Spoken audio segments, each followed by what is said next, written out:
Méditation du 2 janvier 2025.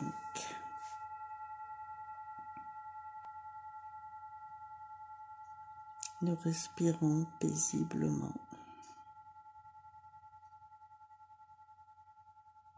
et en détendant tout notre corps.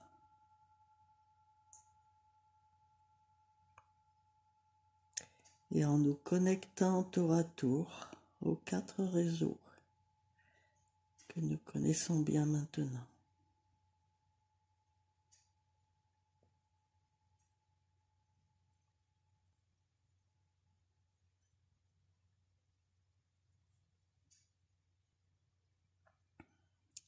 Nous nous connectons également à tous les frères de lumière qui sont présents dans l'aura de notre groupe, mais qui sont en fait présents dans le cœur.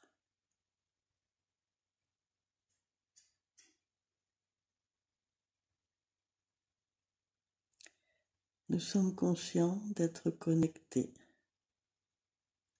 à des êtres de lumière de dimension supérieure.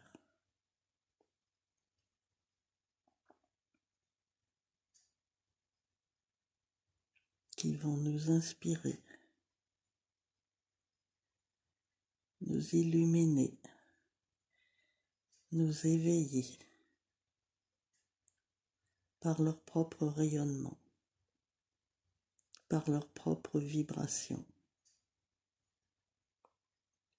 par leur propre amour inconditionnel sans jugement. Nous acceptant tels que nous sommes et nous proposant de nous accepter entièrement tels que nous sommes en cet instant.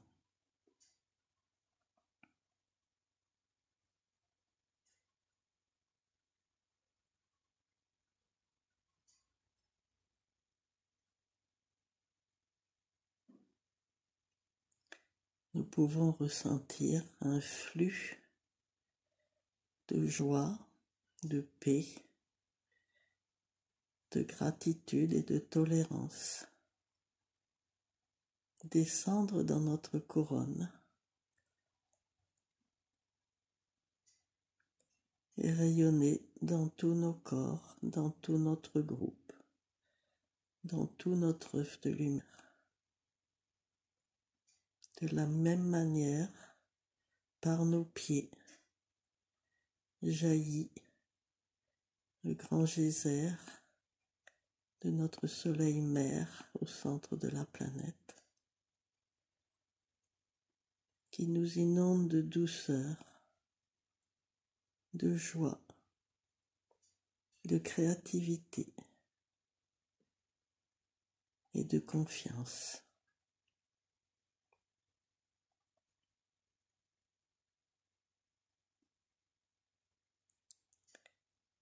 Observons cette question. La vie est-elle un combat ?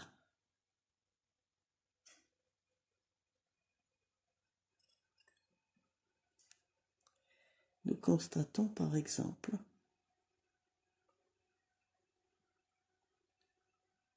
que nous combattons par compétitivité, que nous combattons sur un plan social lorsque nous cherchons à nous élever,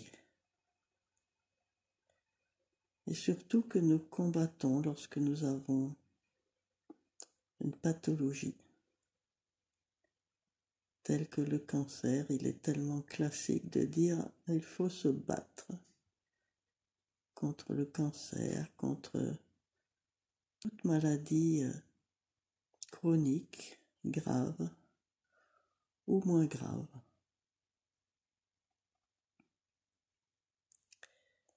La question réelle était le combat, la bataille, la lutte. Est-elle la solution idéale à une situation donnée ?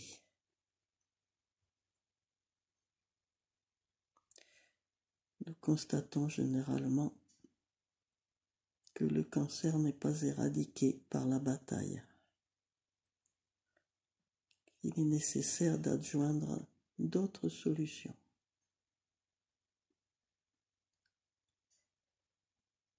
Observons les différentes dimensions à partir de la troisième dimension, l'être égocentrique. Il ne s'intéresse qu'à lui et à son entourage. Pour lui, le combat est la seule solution qu'il connaisse. C'est la seule solution qu'il peut utiliser dans ces cas-là. Et il est logique qu'il se batte et se débatte contre les difficultés de la vie.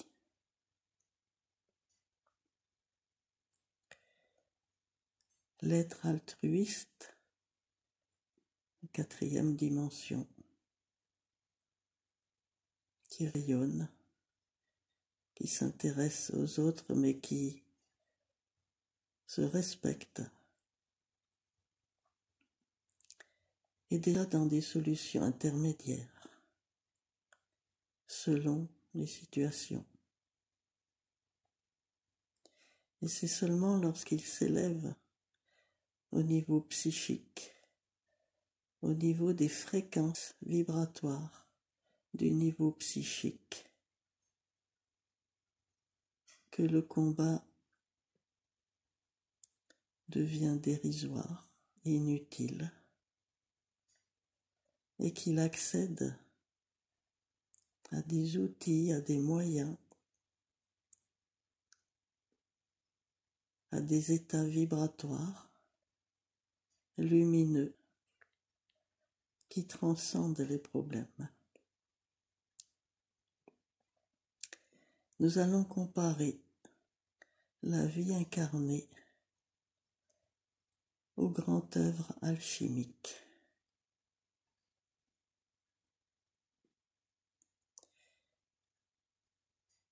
Le grand œuvre, ce n'est pas le grand travail.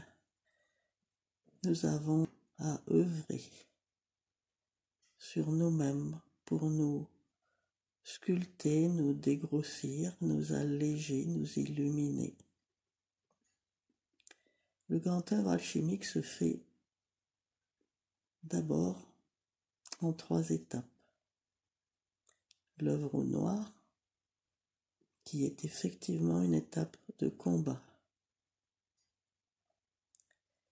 que je ne détaillerai pas chimiquement, mais chimiquement c'est un combat entre 2 forces, 2 dragons,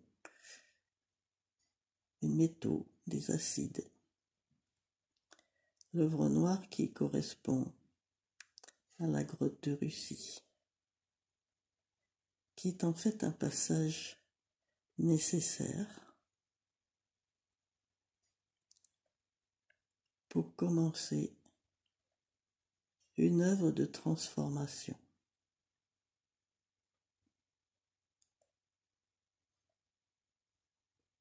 C'est un travail qui se fait dans la dualité et qui met en conscience les 2 éléments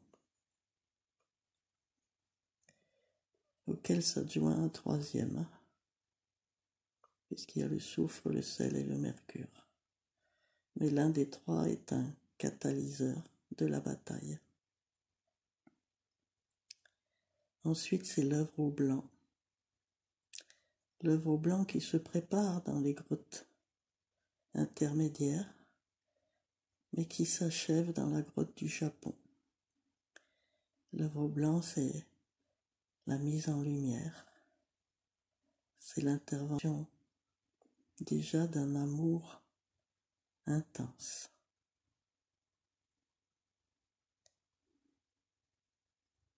C'est une première convalescence et qui va se poursuivre par l'œuvre rouge, l'œuvre du feu, du feu cosmique dans la grotte du pôle Nord, pour aboutir à un premier résultat, une première pierre philosophale, encore peu active, mais déjà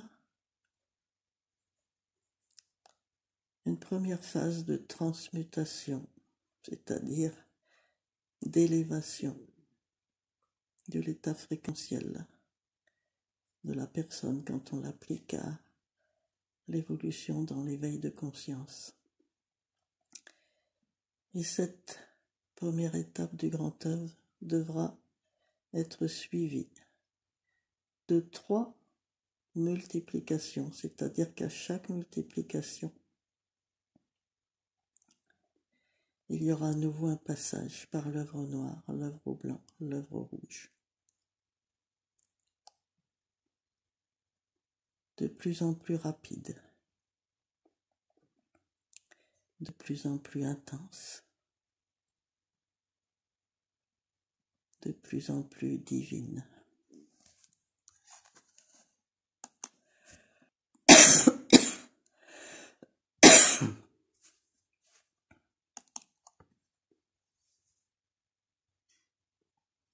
Donc au total, 12 étapes de plus en plus courtes. Cela rappelle un peu pour quelles raisons, lorsque nous avons œuvré sur une de nos ombres, qu'on a l'impression d'avoir réglée, dépassée, et derrière nous, elle revient dans un cycle suivant, beaucoup plus subtil, plus discrète et plus rapide à transmuter. Au départ, ce sont des combats. Au bout du cycle, ce sont des sublimations, des transmutations. En réalité, une nette accélération des fréquences vibratoires.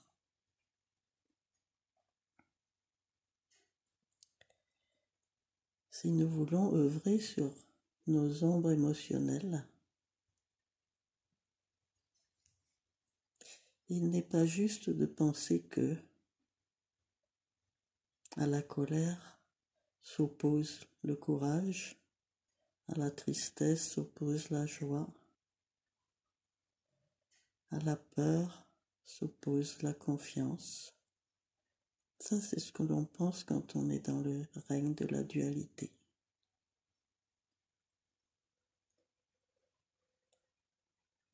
Quand on est dans le rouge, nous réalisons alors que pour passer de la peur à la confiance,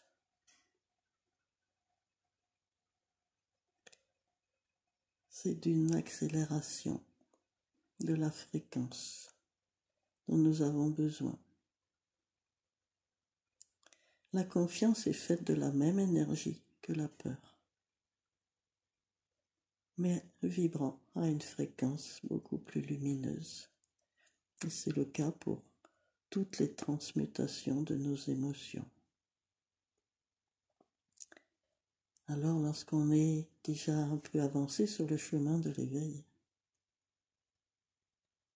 prenons le temps de nous poser, d'observer, de mieux nous connaître,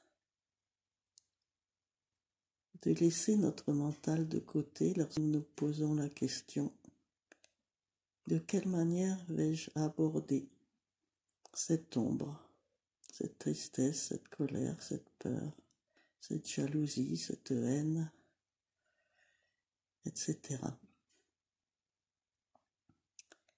Quels sont les moyens pour la transmuter?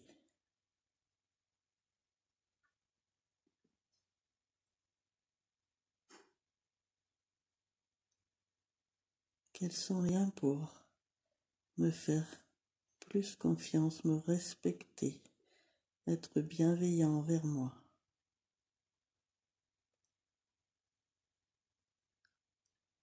Quels sont les moyens pour prendre beaucoup de hauteur et cesser de juger celui qui nous pose problème, parce qu'il est impossible de comprendre le comportement de l'autre, tout simplement parce qu'on n'a pas les données utiles pour le comprendre. Acceptons-le comme il est. Acceptons-nous comme nous sommes, nous, dans cet instant. Et c'est en utilisant la méditation, mais aussi l'hypnose érectionnelle, c'est-à-dire l'hypnose où l'on reste conscient de ce que l'on dit, de ce que l'on choisit. Et d'autres techniques, psychothérapie et autres, qui peuvent nous aider à monter dans notre grande œuvre pour atteindre les multiplications, c'est-à-dire les accélérations, l'illumination de nos ombres. Lutter contre des ombres, en réalité, c'est les renforcer.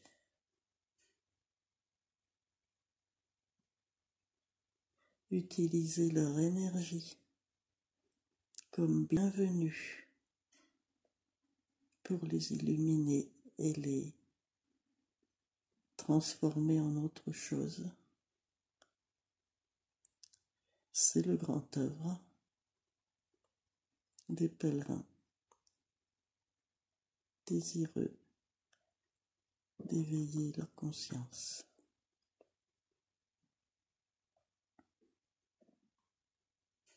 N'hésitons pas à demander de l'aide, non pas pour faire pour nous, non pas pour nous amener sur un plateau la transformation elle-même, mais simplement pour mieux voir les choix que nous avons à faire, les décisions que nous avons à prendre, les modifications que nous acceptons d'assumer, quelquefois des renoncements. N'oublions pas non plus l'outil très précieux de la rétrocausalité pour faire tourner à 90 degrés notre futur probable vers un autre futur potentiel. Voilà enfin un outil qui sort du combat.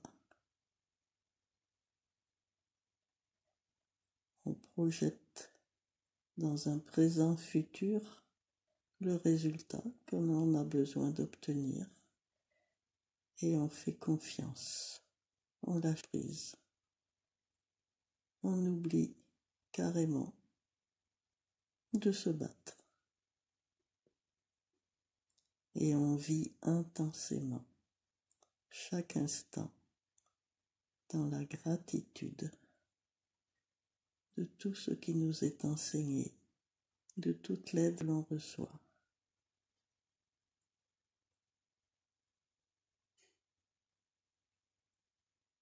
La confiance, la gratitude, l'acceptation de l'idée par laquelle nous avons été formatés, que nous puissions être coupables de quoi que ce soit. Voilà des tremplins pour monter en fréquence, pour nous ouvrir à la lumière, pour mieux nous aimer, pour mieux nous connecter aux consciences lumineuses et ressentir à quel point nous sommes en unité, ce réseau galactique et transgalactique.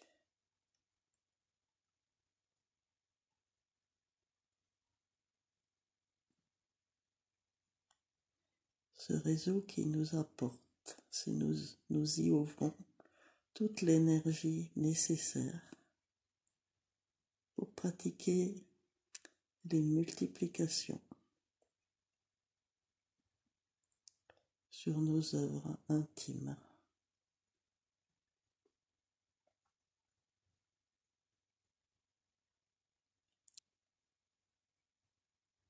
À chaque instant, rappelons-nous que nous sommes une étincelle de la source originelle, que nous sommes un soleil, que nous sommes une étoile.